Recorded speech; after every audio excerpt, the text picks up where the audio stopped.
Good morning, students. In today's lecture, we want to look at a core concept in physiology. This is one of your early lectures in physiology, and therefore we need to explore this very core concept. And that refers to a word that you would have used or heard many times before, I'm sure, in high school, and that's the concept of homeostasis. Homeostasis. Now, homeostasis is almost the reason why the body exists. And as we'll see, almost all physiological processes in the body function to maintain homeostasis. But before we get into that, let me just begin by putting up a list of learning objectives. For those of you taking my course at the University of the West Indies, these guide what you need to do and what you need to know and how you'll be tested. For those of you listening elsewhere, these provide a nice little checklist for you to go over at the end of the lecture to make sure you've gained the necessary knowledge. I won't spend much time here because you can stop and look at these and write them down and do whatever you want with them. So let's just start with a little history. I think it's always useful to consider the history of how things were discovered and how concepts arose. And the first person to point us towards homeostasis is a French scientist, Claude Bernard, who lived in the 1800s. He made a statement. He said it in French, but I'm going to read it in English. He said the constancy of the internal environment is the condition for a free and independent life. And basically what he was saying is that as human beings, if we want to be able to be independent of our environment, meaning we want to move around in different environmental circumstances. So think of the situation you're experiencing right now. You're probably listening to this lecture in an air-conditioned room. But when you finish, you may step outside and you might go from a room in which the temperature is 18 degrees and step outside into sun that's 35 degrees. The thing that allows you to do that, the freedom that allows you to do that, is that something is regulating the internal environment of your body. And the first person to come up with that concept was this guy, Claude Bernard. The word homeostasis was actually coined by an American physiologist, Walter Cannon. And it's believed that he popularized the concept when he wrote a book called The Wisdom of the Body. And so Cannon is another person who's very much associated with the concept of homeostasis. So having looked a little bit at the history, and if you read about these men, you can find out how they came to these conclusions. Let's give a definition of homeostasis. So the definition of homeostasis that I would like us to use is that the dynamic maintenance of a relatively constant internal environment to create optimal functioning for the body. Let me repeat that. Homeostasis can be defined as the dynamic maintenance of a relatively constant internal environment to create optimal functioning for the body. And when we talk about the dynamic maintenance of an internal environment, what we're describing is there are a set of parameters or measures that define the internal environment of the body. And these have to be maintained. And I want you just to stop for a moment and think about, well, what parameters that exist on the inside of the human body are you aware of that need to be under homeostatic control? If you pause the slide and think about it and make a list, you should probably come up with parameters like blood oxygen levels or blood carbon dioxide levels. These are the blood gases. You might come up with glucose levels, amino acid levels. These are the nutrients that supply the body. You might come up with things like body temperature, certain hormone levels. All of these are examples of parameters that are under homeostatic control. Another one that's very interesting that people believe is under homeostatic control is weight. But then there are other parameters that are not under homeostatic control. A good example of that is height. Height is not under homeostatic control. So having given you this definition, let's look at some of the core concepts that are considered in that definition. And the first core concept is we're referring to the internal environment that's maintained in this state of dynamic balance. And I've already mentioned to you that the thing that allows you to go from a very cold room to a very warm outside environment is because the inside of your body is maintained. So by maintaining a constant internal environment, it allows human beings to exist in many, many different external environments. And again, just think about persons living in the Arctic Circle, like Eskimos, and compare them to persons who live in the Saharan desert, like the Bedouin. Incredibly different environments, but a human physiology that operates to keep human beings alive in these different environments is exactly the same. And that physiology is homeostasis. The second key concept in our definition is dynamic. Homeostasis is a dynamic process. By that we mean it's not a static process. Things are always changing in the body, and the body is therefore always having to adapt.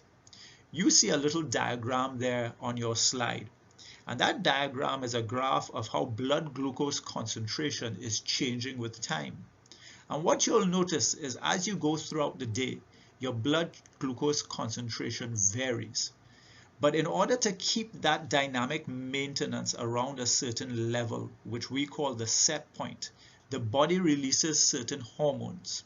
So after you've eaten a meal and your blood glucose increases, the body releases insulin that reduces your blood glucose levels. But if your blood glucose then begins to fall too low, as you utilize the glucose throughout the day, the body can release another hormone, glucagon, which causes the insulin levels to rise. And this oscillation about the mean is what we call the dynamic maintenance. Balance here, therefore, does not mean unchanging, but it does mean keeping the parameter within the narrow confines of the set point that has been set for it by the body. And the last concept that I want you to understand is that of optimal functioning. There are a coded set of conditions in which the cells of your body function best.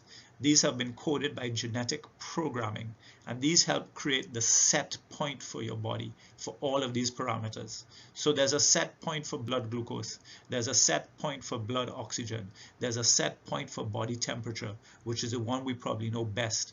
I think all of us know that our body temperature set point in Fahrenheit is about 98.6. In Celsius is about 37 degrees. So the next question we must ask ourselves is, well, what systems has the body developed to help maintain homeostasis or regulate homeostasis? And there are two systems I just want to point you to. The first is called autoregulation, which refers to regulation taking place at a very localized level within the body, at a cellular level or a tissue level. And the second is extrinsic regulation, which is regulation that involves central control and primarily involves the activity of the nervous and the endocrine systems. Now, homeostasis is primarily associated with extrinsic regulation, but I do just want to mention autoregulation to you. Autoregulation is the activity of cells, tissues, or organs to automatically adjust to the environmental change. And it usually refers to changes in the diameter of blood vessels in response to changes in oxygen concentration or oxygen tension. So, for example, if the concentration of oxygen in the blood supplying the heart decreases, those blood vessels automatically detect this and dilate to ensure more blood and more oxygen comes towards the heart. And there are other organs that operate exactly like this. The kidney and the brain are all very good examples. So autoregulation operates at a very localized level and most often refers to changes in blood diameter to regulate the delivery of oxygen to tissues. Now, the one we know very well is extrinsic mechanisms. And extrinsic mechanisms are central processes in the body that regulate all of those parameters that I've been talking to you about. And if you have central mechanisms, you need a central structure that controls these things. And for many of the parameters of the body, those structures are found within the brain. And I just want to point out one structure that I want you to do a little bit of research on yourself, the hypothalamus. Very small structure in the brain, located close to the midbrain below the thalamus, but very key in homeostasis and controls many processes.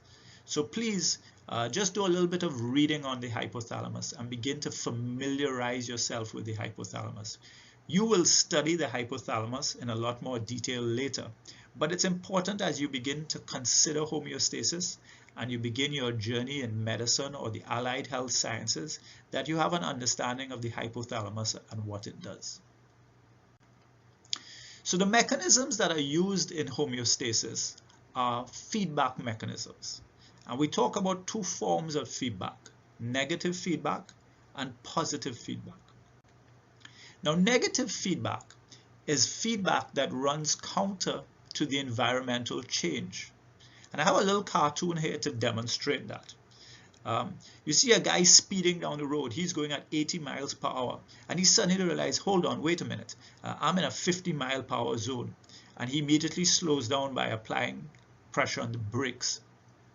But then he overcompensates. And he slows down from 80 miles an hour to about 20 miles an hour.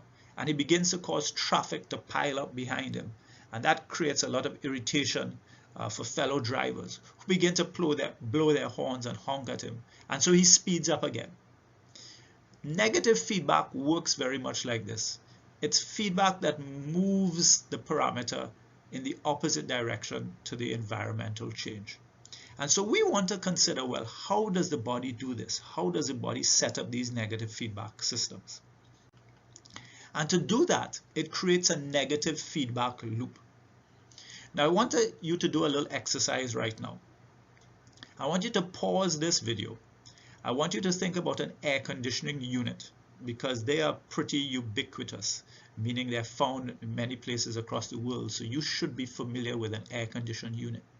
And I want you to try and diagrammatically represent the components of an air conditioning unit that allow it to keep the room at a particular temperature.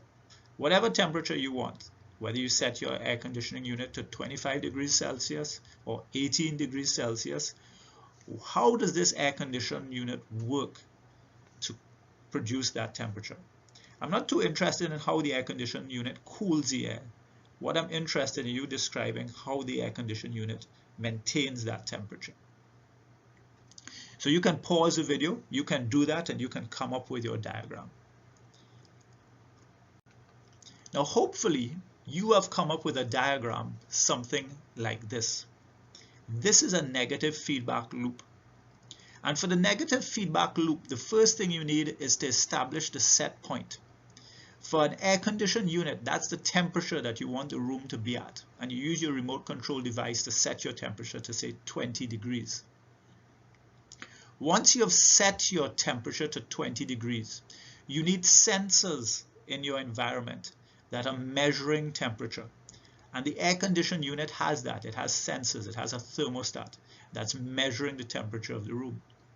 And then you need a comparator within the air conditioning unit that compares the set point with the sensor and creates what's an error signal. So you set your air conditioning unit to 20 degrees. The sensors detect that the room is actually 28 degrees. And so there's an error signal of +8 degrees. And that information is generated by the comparator. And that's sent to the controller or the effectors, who immediately activate a system to blow cool air into the room. In the case of an air-conditioned unit, it activates the condenser. As that cool air is blown into the room, the sensors begin to notice that the temperature is dropping, and the error signal therefore gets smaller and smaller until the comparator notes that the set point and the sensors are equalized. And then you can literally hear the compressors turned off because the controller no longer needs to affect that cool air coming into the room. So that's a perfect example of a negative feedback loop. And again, this diagram summarizes exactly what we were just talking. Now, the important thing to note is negative feedback systems in the body work exactly like this. They work just like this. From this, we can see that negative feedback has certain features that limit its functionality. Negative feedback is very, very good for adjusting and maintaining that dynamic balance. But there are some features that are not the best. Firstly, negative feedback control is initiated after the variable has been disturbed. So it's always in response to. Negative feedback is not proactive, it's a reactive form of feedback. Secondly, the amount of correction to be applied depends on the magnitude of the error signal, and that can lead to incomplete correction or overcorrection, or as we saw a little bit earlier, there are oscillations about the mean, and therefore your variable is regulated, but it's not always where you want it to be. Now, to overcome this, the body often uses multiple regulatory mechanisms. As we saw with the issue of blood glucose, the body has one hormone to reduce blood glucose and another hormone to increase blood glucose. And that's very similar to the example of the car that I just told you about. The car has both an accelerator and a brake, and that gives you a lot more control over the speed of your vehicle. Think about the fact that if you just had a car and the only thing you had was an accelerator, that means in order to slow down, it would take you a lot longer, and therefore you have a lot less control over the car. But by having multiple regulatory mechanisms, you're able to overcome the disadvantages of negative feedback and tightly maintain the parameter you want within its particular range. So here's another diagram looking again at insulin, blood glucose, and glucagon, and just showing you how the multiple regulatory mechanisms in the body in a lot more detail are able to regulate blood glucose. I will let you look at this diagram and read it a little bit later. It basically says the same thing that we've been talking about throughout this lecture. Now, I want to give you a little bit of homework. One of the best studies examples of homeostasis is the regulation of body temperature. So I would like you to go and study the regulation of body temperature. How does the body maintain body temperature? What are the homeostatic control systems used to regulate body temperature? And now I want you to think about pathophysiology. What happens when the physiology goes wrong? So what is a fever? What are the symptoms of the fever? Why do we get those symptoms? What are the mechanisms responsible for the generation of a fever? And then the last thing I want you to do is look and find out, how do antipyretics work? Antipyretics are drugs or substances that reduce fever, and I want you to discover how they work. In doing this exercise, you're going to be able to practice and understand more about homeostasis and the things you've been studying in this lecture. Okay, so let's just talk briefly about positive feedback. Positive feedback, we talk about it now in contrast to negative feedback. It's not really used in the context of homeostasis, and it's not used often in the body, but it does have an important role at certain points. So whereas negative feedback gives you an error signal that reduces deviation from the reference points, positive feedback gives you an error signal that increases the deviation from the reference point, and you end up with what is called a vicious or a virtuous circle, depending upon if that is useful to you. So in nuclear reactors, you get critical mass and you get a positive feedback cycle that is harnessed to produce energy. In the body, we use positive feedback when we want to produce very large changes very quickly. And so we have another cartoon that describes the activity of positive feedback. And I like to describe this as sometimes what happens in a house with a lot of young children like myself. The first one wakes up and they immediately wake up the others, and then they wake up the others, and in a very quick time the entire house is awoken. That's an example of positive feedback, as you can see in the little flow diagram on the slide. So positive feedback is a control in the direction in which the environmental variable is moving, and it leads to very rapid and very large changes in a particular parameter. The body doesn't use it often, but the body does use it in the process of childbirth, where there's a positive feedback interaction between the hormone oxytocin and the uterine muscle designed to push the baby out. And here again, you want to be able to have a quick delivery, and that's why you have a positive feedback cycle. Another example is in blood clotting, where you want to seal off the damaged capillaries, and that blood clotting mechanism utilizes a positive feedback cycle. And later on in this course, you will study another example of positive feedback in the action potential. So that's positive feedback. The next thing we're going to do is we're going to end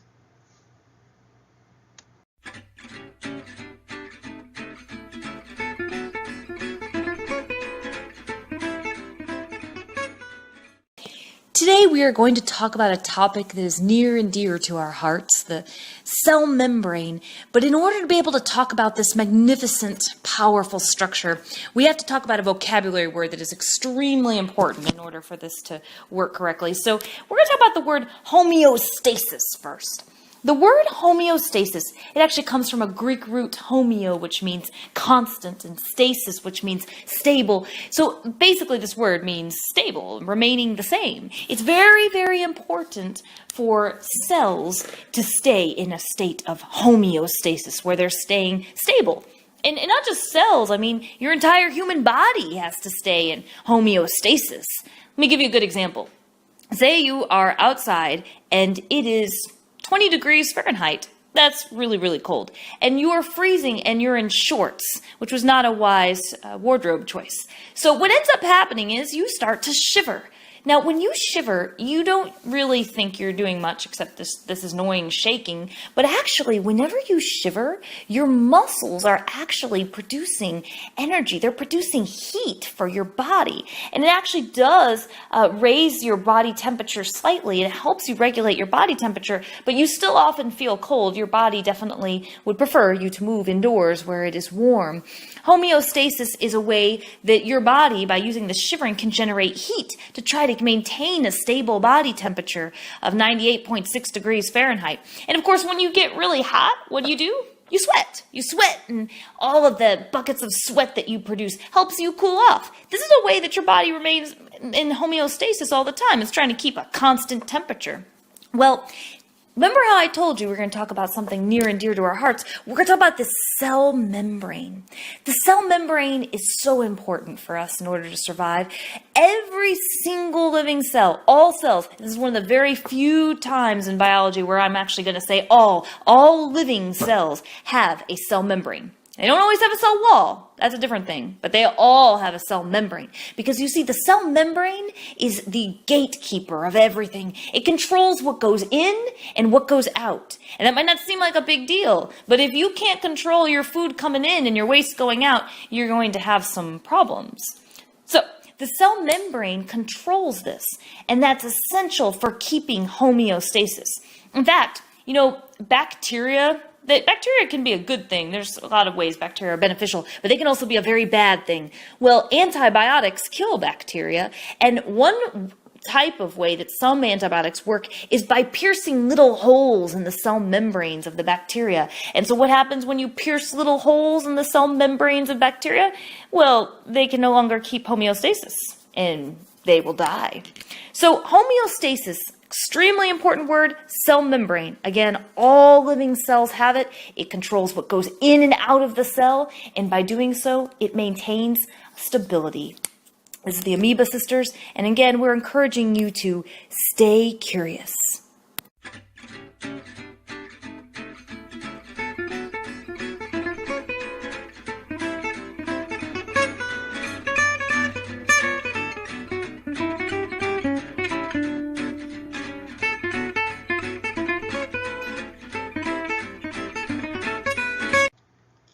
So I trust you've enjoyed this lecture, and I hope you now have a very good understanding of homeostasis as a core functional part of physiology and therefore medicine and allied health sciences. And I also hope you understand some of the mechanisms that the body utilizes to bring about homeostasis. In actual fact, everything that you study in medicine and allied health sciences will basically be describing the processes that the body utilizes to maintain homeostasis. And then when you begin to look at disease, you look at what's gone wrong in the body when homeostasis is no longer functioning. So until our next time together, goodbye and take care.